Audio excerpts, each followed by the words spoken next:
Assalamu alaikum dear students, I hope you all will be well. Dear students, today I am going to cover one of the most important topic that's from English, word English subject, major trends in word English specifically in ESL situation. So dear students, आज की short सी video में मैं discuss करने वाली हूँ एक most important topic के वर्ड इंग्लिश में मेजर ट्रेंड कौन सी हैं, स्पेसिफिकली जब आप इंग्लिश को एज अ सेकंड लैंग्वेज जो है लर्न कर रहे होते हैं उस सिचुएशन के अंदर कौन से मेजर ट्रेंड्स हैं, ये सब आज की शॉर्ट सी वीडियो में डिस्कस होगा। तो शुरू करते हैं आज की अपनी video. Let's begin. Nativisations and localisation.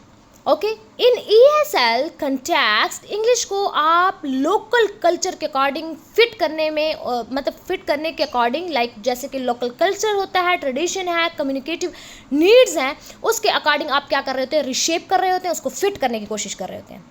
Local expressions हो गए, ईडियम्स हो गए, इवन कि ग्रामर का इन्फ्लुएंस है, वो वे जिसमें इंग्लिश बोली जाती है, इंग्लिश लिखी जाती है, उस वे के अंदर आप क्या कर रहे होते हैं लाइक उसमें आप उसके एक्सप्रेशंस यू कैन से कि जो लोकल एक्सप्रेशंस हैं, ईडियम्स हैं और ग्रामर है वो बेसिकली इन्फ्लुएंस कर रहा होता है आपके इंग्लिश लिखने को, आपके इंग्लिश बोलने पर वो बहुत ज़्यादा इन्फ्लुएंस डाल रहा होता है। ठीक है, कैसे डाल रहा होता है? फॉर एग्ज़ाम्पल अगर कोई लाइक जिसका कोई कल्चर या लाइक स्पेसिफिकली जहाँ पर आप रह रही हैं, ठीक है, वहाँ डिफरेंट ईडियम्स यूज़ हो रहे हैं, वहाँ की जो ग्रामर होती है, वहाँ के जो एक्सप्रेशन होते हैं वो आपके इंग्लिश के ऊपर, जैसे पाकिस्तानीज़ हैं उनके बोलने से पता चलता है कि पाकिस्तानी इंग्लिश बोल रहे हैं, नॉट लाइक ब्रिटिश और अमेरिकन इंग्लिश एटसेट्रा। तो हम जब बोलते हैं पाकिस्तानी तो पता चल रहा होता है कि पाकिस्तानी इंग्लिश है। अच्छा, इंडियन वाले जो बोल रहे होते हैं हिंदी, तो उनकी वो थोड़ी बहुत जो है उसके एक्सप्रेशन से पता चल रहा होता है कि they belong from the India and जो है इनकी लाइक उनकी जो राइटिंग होती है और उनकी जो स्पोकन वाला सिस्टम होता है उसके ऊपर उसका बहुत ज़्यादा इन्फ्लुएंस होता है। जैसे कि इंडियन इंग्लिश है, नाइजेरियन इंग्लिश है, सिंगापुरियन इंग्लिश है, ये लोकल कल्चर को जो रियलिटीज़ हैं, फेस्टिवल्स हैं, प्रोवर्ब्स हैं, उसको क्या करा होता है, इन्फ्लुएंस करा होता है। ये जो प्रोसेस है नेटिवाइजेशंस का, ये किस चीज़ को राइज देता है? Distinct varieties of English with in ESL word. ठीक है, तो ये हमारे पास क्या आ गया कि डिफरेंट वैरायटीज़। अब लोकलाइजेशन यानी सिंपल बात इस टॉपिक में यही है कि जो हमारे पास लोकलाइजेशन होते हैं, यानी जो लोकल एक्सप्रेशंस होते हैं, ये बेसिकली इन्फ्लुएंस डाल रहे होते हैं, हमें इन्फ्लुएंस इसका नज़र आ रहा होता है। ठीक है, उसके ईडियम्स, उसके एक्सप्रेशंस, उसके ग्रामर जो है वो बेसिकली स्पोकन और रिटन इंग्लिश के ऊपर क्या कर रहे होते हैं, इन्फ्लुएंस अपना पोर्ट्रे कर रहे होते हैं, इन्फ्लुएंस डाल रहे होते हैं। Code switching and code mixing. अब सबको कोड स्विचिंग का पता है, कोड मिक्सिंग का भी पता है। ESL सोसाइटीज़ के अंदर ठीक इंग्लिश ऑफन जो है वो को एग्जिस्ट होती है लोकल और नेशनल लैंग्वेजेस के साथ। इंग्लिश को जो है वो किससे को एग्जिस्ट है? लोकल और नेशनल लैंग्वेजेस के साथ क्या है?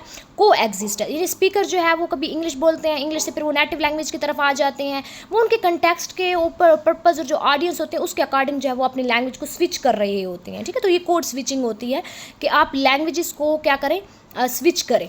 ठीक, between sentence and code mixing क्या होगा कि आप लैंग्वेजेस को मिक्स करें, विद इन अ सेंटेंस आप लैंग्वेज को मिक्स करेंगे तो वो कोड मिक्सिंग कहलाएगा। ये बेसिकली साउथ एशिया के अंदर, अफ्रीका और parts of south east Asia के अंदर क्या होते हैं, बेसिकली कॉमन होते हैं। ESL सोसाइटीज़ में यानी जहाँ पर इंग्लिश को आप एज अ सेकेंड लैंग्वेज देखते हैं, उन सोसाइटीज़ के अंदर इंग्लिश बेसिकली लोकल और नेशनल लैंग्वेजेस में को एग्जिस्ट है कि स्पीकर जो है वो क्या करता है, कभी इंग्लिश और फिर उससे अपने नेटिव लैंग्वेज की तरफ आ जाता है। तो ये बेसिकली इसमें क्या हो जाती हैं, क्या होती है, कोड स्विचिंग और कोड मिक्सिंग होती है। जैसे कि हम यूजली पढ़ जाते हैं, I was going to the market, फिर मुझे याद आया कि आई फॉरगेट माई वॉलेट। अब इसमें क्या है कि हमने एक सेंटेंस इंग्लिश में बोला, फिर हमने दूसरा सेंटेंस उर्दू में बोला, फिर हमने जो है उसका हाफ पार्ट जो है फिर इंग्लिश में बोल दिया। तो ये चीज़ हमारे पास क्या होता है, कोड स्विचिंग और कोड मिक्सिंग के आप क्या करते हैं, टारगेट लैंग्वेज से और नेटिव लैंग्वेज की तरफ आ जाते हैं। ठीक है, फिर आप नेटिव लैंग्वेज से फिर टारगेट लैंग्वेज की तरफ आ जाते हैं। तो ये सारी चीज़ें कोड स्विचिंग और कोड मिक्सिंग के अंदर आप डिस्कस करते हैं। Institutionalizations of English, unlike EFL यानी foreign language, English foreign language situation in ESL, English as a second language context, English has a institutional roles. ठीक, ये एजुकेशन के अंदर यूज़ होती है, गवर्नमेंट हो गया, हमारे पास लीगल सिस्टम्स है, media and business, in each and everything आप इंग्लिश को यूटिलाइज़ कर रहे होते हैं, इंग्लिश को यूज़ कर रहे होते हैं, चाहे आप किसी भी कंट्री के साथ लिंक है या आप किसी भी कंट्री से हैं, बट इंग्लिश आप बोल रहे होते हैं, इंग्लिश को आप यूज़ कर रहे होते हैं। एज अ पाकिस्तानीज़ हम इंग्लिश का बहुत ज़्यादा यूज़ करते हैं। आजकल तो उर्दू से ज़्यादा हम इंग्लिश को यूटिलाइज़ कर रहे होते हैं, इंग्लिश को प्रेफरेंस दे रहे होते हैं, इंग्लिश को यूज़ कर रहे होते हैं, प्रायोरिटी दे रहे होते हैं।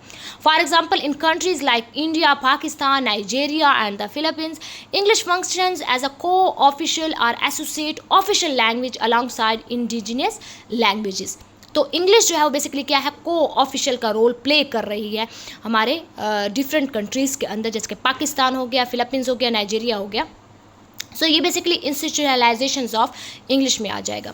Emergence of new English varieties की इमरजेंस कहाँ से हुई, तो ESL इन्वायरमेंट जो है वो बेसिकली क्या है, breeding grounds for new English, इसके लिए क्या है, ब्रीडिंग ग्राउंड्स है, और इसकी जो वैराइटीज़ हैं ये कुछ प्रोनाउंसिएशंस पैटर्न्स को डिस्टिंक्ट डेवलप कर रहे होते हैं, विकैब हो गई, समटाइम्स इवन के ग्रामर रूल्स को भी ये डेवलप करता है। फॉर एग्जाम्पल इंडियन इंग्लिश जो है उसके यूनिक स्ट्रेस हैं, इनोटेशन पैटर्न है, ठीक है, इंटोनेशंस पैटर्न्स उसकी और यूनिक स्ट्रेस जो है वो इंडियन इंग्लिश रखता है। फिलिपिन इंग्लिश जो है वो किसके साथ इनकॉर्पोरेट करता है, स्पेनिश और टैगलोग इन्फ्लुएंसेस के साथ। अफ्रीकन इंग्लिशेस जो है वो कहाँ से बोरो करते हैं वर्ड्स, लोकल जो लैंग्वेजेस हैं वहाँ से अपने वर्ड्स को बोरो कर रहे होते हैं। ये जो कंट्रीब्यूशन होती है ये diversity with in word English के साथ, ये क्या है, बेसिकली डाइवर्सिटी को शो कर रहा है। अगर हम देखें English as a tool of identity and power, yes English को as a tool of identity and power भी यूज़ किया जा रहा है। अब English as a second language societies के अंदर इंग्लिश जस्ट कम्युनिकेशन नहीं है, ओके, बल्कि ये एक क्या है, सोशल क्लास को मार्कर कर रहा है, एजुकेशन, आइडेंटिटी, पावर है।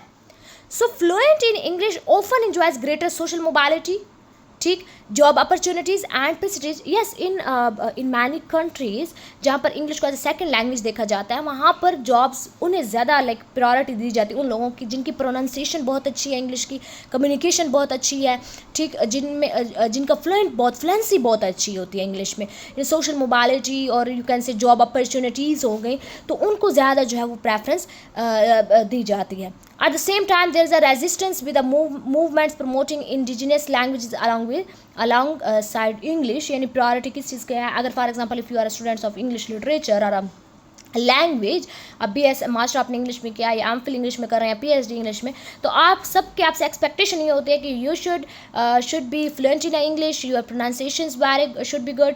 तो ये सारी चीज़ें जो है एक एक्सपेक्टेशन होती है, सोसाइटी की भी आपसे, टीचर्स की भी आपसे ये एक्सपेक्टेशन होती हैं। So this is basically example of English as a tool of identity and power.